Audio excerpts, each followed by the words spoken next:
Hello and welcome again to Not Just a Rained Out podcast. Today, Catherine is as usual with you, and we are going deep into the next uncovered topic. I hope you enjoy my project and please share my podcast with your friends. It will help me to discover new topics about LGBTQ plus society. Okay, let's start. As extreme politicians in many states try to take away healthcare options for the transgender community, there is tons of false info going around. Beliefs that are completely untrue about trans people are inspiring laws from Florida to Missouri to Mississippi, which all have the goal of stopping young people and their parents from getting the mental and physical health care they need. Some of these bills even try to stop trans people from getting transition-related care until they are 21 or even older. These bans go against our rights to privacy and to control our own bodies, and they're based on wrong information. Here's the truth everyone should know.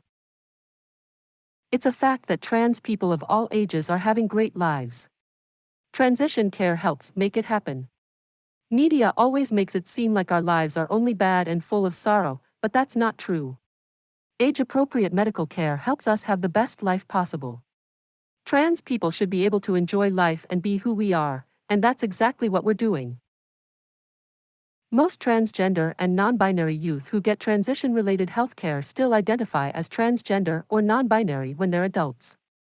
People who say being transgender is a phase usually rely on faulty studies that mix up gender dysphoria and gender nonconforming behavior.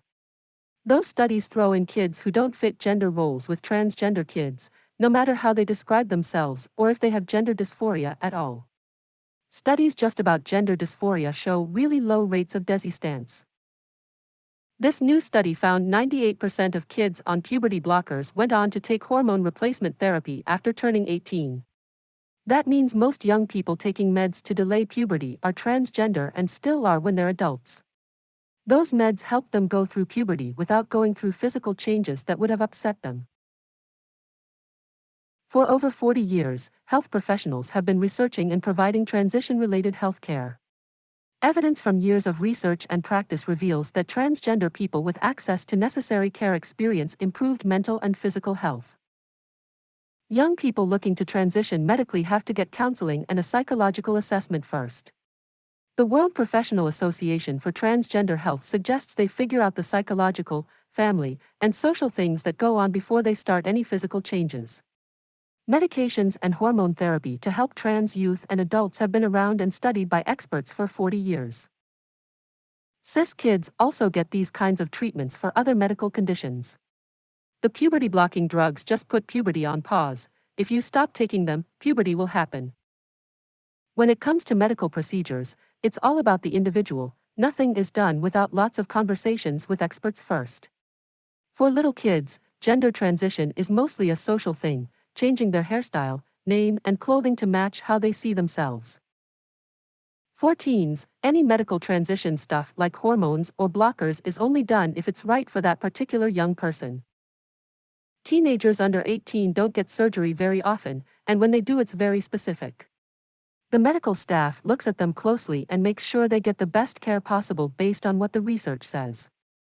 Everyone deserves good medical care, and young people should have their privacy as they decide what's best for them with the help of their parents, mental health pros, and doctors. Lots of studies show that trans kids who get healthcare related to their gender dysphoria have decreased anxiety, depression, and suicide attempts, and an increased quality of life.